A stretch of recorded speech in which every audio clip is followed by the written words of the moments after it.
आदरणीय आतिशी जी, जो बिल्कुल मेरी छोटी बहन की तरह हैं, बहुत बहादुर हैं और बहुत बहादुरी के साथ दिल्ली के बुनियादी सवाल पानी, उसके लिए वो लड़ रही हैं। इसलिए यहाँ आना, उनका साथ देना, अपनी पार्टी की तरफ से आप जो आंदोलन चला रहा है उसका समर्थन करना, ये हमारा फर्ज है। संजय सिंह जी, जो बहुत दिनों से हम लोग एक साथ तमाम मंचों पे रहे, ये भी हमारी तरह उत्तर प्रदेश के ही निवासी हैं, उन्होंने आज बुलाया तो आना जरूरी था। देखिए, मैं एक बात जानती हूँ, मैं बहुत धार्मिक नहीं हूँ, लेकिन हर धर्म में किसी को पानी पिलाना, किसी को पानी पिलाना, ये एक बहुत बड़ा कर्म माना जाता है। इससे बड़ी कोई चीज कहा जाता है कि जो प्यासा है उसको पानी देना, ये इतनी बड़ी बात है। हर धर्म में इसके बारे में उल्लेख किया गया है। और इसके साथ साथ किसी का पानी रोकना, किसी को प्यासा मारना, इसको भी हर धर्म में सबसे बड़ा अपराध समझा गया है। और ये समझा गया है कि इसकी तो कोई सजा ही नहीं है, ये इतना बड़ा अपराध है। आज हमारे देश में ये बहुत ही शर्म और दुख की बात है, ऐसे लोगों का राज है जिनका एक ही धर्म है। वो तमाम धार्मिक बातें करते हैं, मंदिरों की, मस्जिदों की बातें करते हैं, लेकिन उनका केवल एक धर्म है और वो है शासन करना, वो है सत्ता पर कब्जा करना, और उसके लिए वो कुछ भी करने के लिए तैयार है। पूरी दिल्ली को प्यासा मारने के लिए तैयार है, गरीब जनता को भूखा मारने के लिए तैयार हैं। क्या सवाल है? दिल्ली को पानी निश्चित रूप से बाहर से लेना पड़ता है, अगल बगल के राज्यों से लेना पड़ता है। हरियाणा के साथ समझौता है कि हरियाणा से पानी आएगा और दिल्ली वालों की प्यास बुझाई जाएगी। लेकिन आप सोचिए कि ये इतनी गंदी राजनीति है कि किसी से राजनीतिक बदला लेने के लिए आप एक राज्य द्वारा दूसरे राज्य का पानी ही बंद कर दें। हरियाणा में आज भाजपा की सरकार है, बड़ी मुश्किल से उन्होंने अभी अपनी जान बचाई है पिछले चुनाव में। वहां के किसानों ने, वहां के गरीबों ने हरियाणा की सरकार के मुंह पर बड़ा भारी तमाचा मारा है।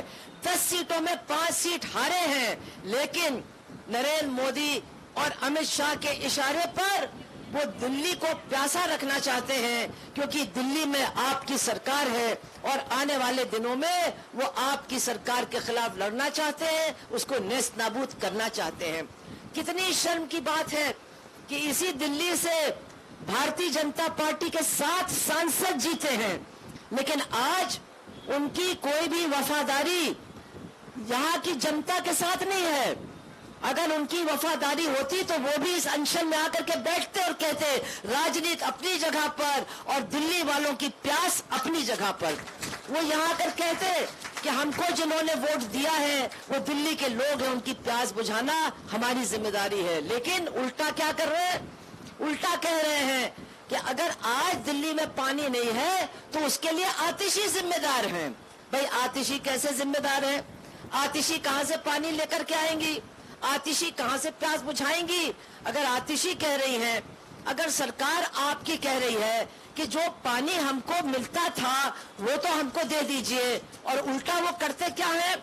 मैं उन सांसदों से कहना चाहती हूँ, जब से ये अनशन पर बैठी हैं तब से हरियाणा की ये जो बेशरम सरकार है उसने पानी और भी कम कर दिया है।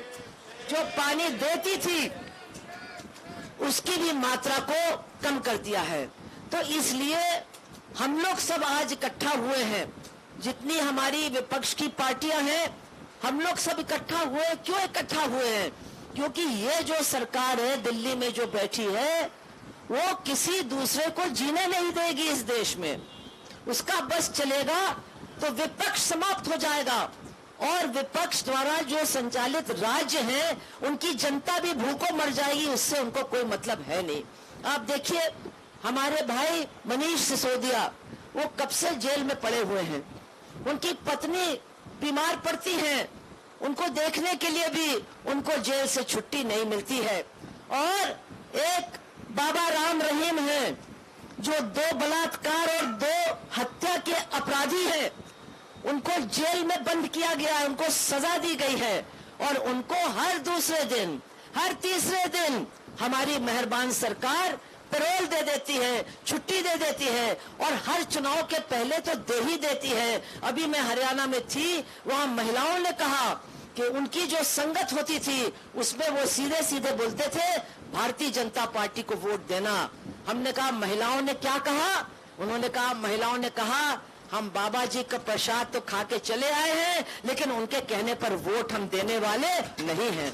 लेकिन ये ऐसी सरकार है जो मनीष सिसोदिया को 1 हफ्ते का पैरोल नहीं दे सकती है, लेकिन राम रहीम जैसे बलात्कारी हत्यारे को हर महीने जेल से छुट्टी देने के लिए तैयार है। ये ऐसी सरकार है जिसने गुजरात के अंदर जिन लोगों ने सबसे घिनौना विभत्स कांड किया था, एक महिला और उसके परिवार के साथ सामूहिक बलात्कार किया, उसके छोटे बच्चे को मार डाला, उसके भाई के बच्चे को मार डाला, परिवार के लोगों का कत्लेआम कर दिया और जब 8 साल वो महिला लड़ी उसके बाद उनको जेल की सजा हुई। उनको भी 15 अगस्त के दिन जब ये प्रधानमंत्री लाल किले से कह रहा था अब महिलाओं का अपमान नहीं होगा, उसी क्षण उनको गोधरा की जेल से छोड़ दिया गया, इन बलात्कारी और हत्यारों को। तो बलात्कारी और हत्यारों की जगह जेल में नहीं है, जघन्य अपराध करने वालों की जगह आज हमारे देश में जेल में नहीं है। जेल में किसकी जगह है? जो गरीबों के लिए लड़ते हैं, जो समाज के लिए लड़ते हैं।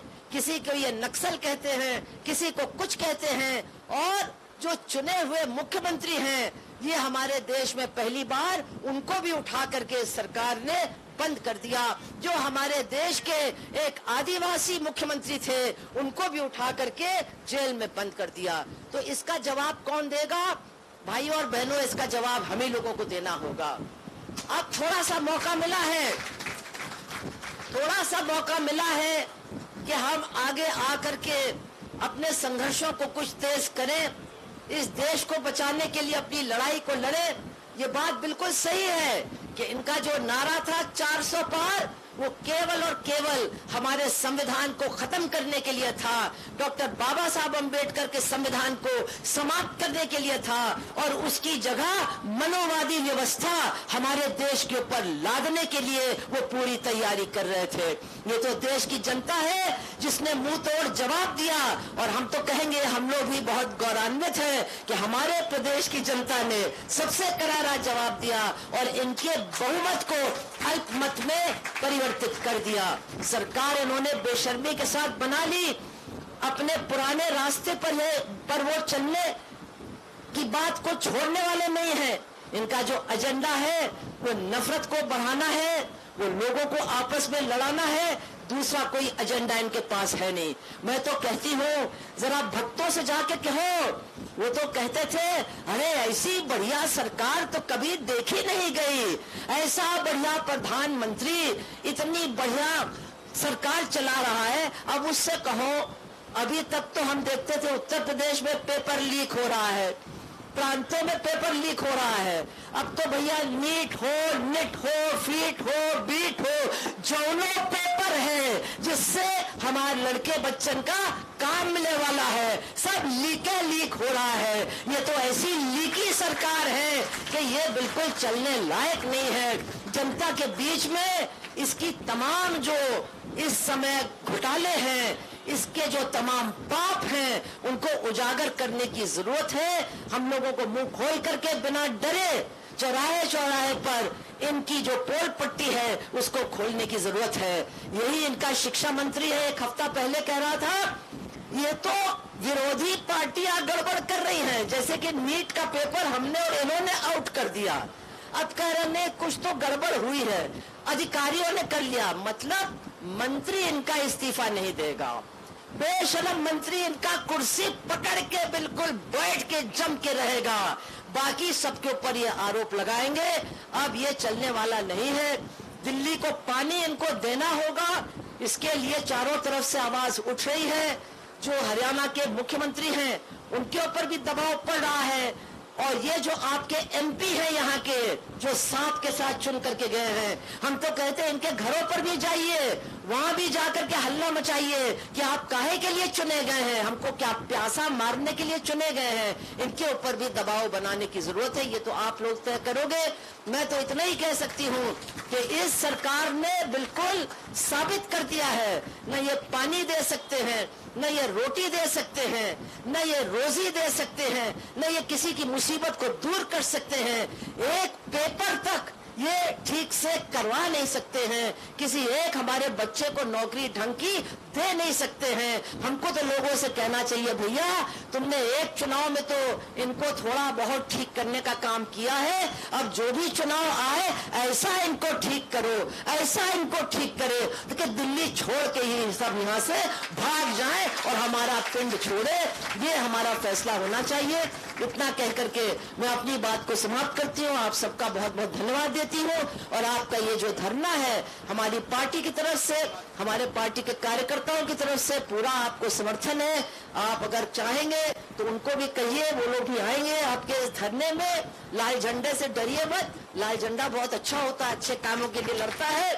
आप लोग अपने बीच में उनको बुलाइए, और जरूर ये जो बुनियादी सवाल है दिल्ली की जनता का, उसके जिंदा रहने के सवाल के साथ जुड़ा हुआ है, इसके लिए हम लोग सब साथ हैं, क्योंकि इसको लेकर के सिर्फ लोगों की जान खतरे में नहीं जा रही है, आपकी सरकार को बदनाम करने के लिए भी ये सब कुछ किया जा रहा है, ताकि आने वाले दिनों में दिल्ली की जनता दूसरी तरफ देखने लगे। इसको सबको रोकना होगा। मैं अपनी बात को समाप्त करती हूँ।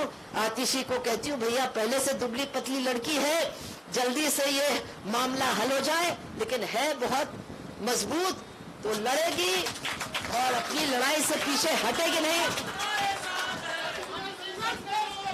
हम तुम्हारे साथ हैं, हम तुम्हारे साथ हैं, हम तुम्हारे साथ हैं।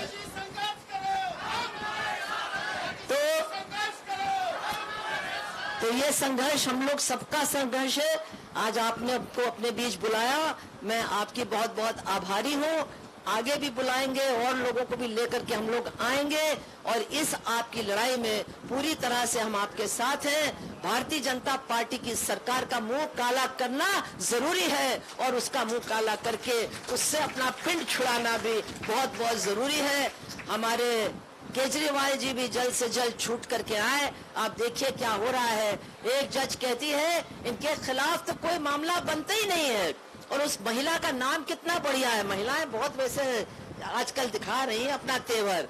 न्याय बिंदु, क्या बढ़िया नाम है उसका, और कितनी हिम्मत दिखाई उसने, उतना अच्छा उसने पूरा जजमेंट लिख के दिया, और उसको भी उन्होंने कह दिया नहीं नहीं नहीं ये तो सब गलत है। और जैसे कि उनके छूटने से पता नहीं कोई बम फूटने वाला था दिल्ली के अंदर, उनको जेल के अंदर ही बंद रखा है। यानी राम रहीम छूट जाएं, उस बलात्कारी छूट जाएं, वो जो कौन है ब्रिजभूषण शरण सिंह वो छुट्टा घूमे, इन सबसे जनता को कोनो तकलीफ नहीं है। लेकिन अगर हमारे अरविंद भैया छूट करके आ जाएंगे तो बम विस्फोट हो जाएगा, बड़ी आफत आ जाएगी। ये है इस सरकार की सोच, जिसके खिलाफ हम लोगों को लड़ना है, संघर्ष करना है। उस संघर्ष में हम आपके साथ हैं। आपका सबका बहुत बहुत धन्यवाद। इनकलाब जिंदाबाद।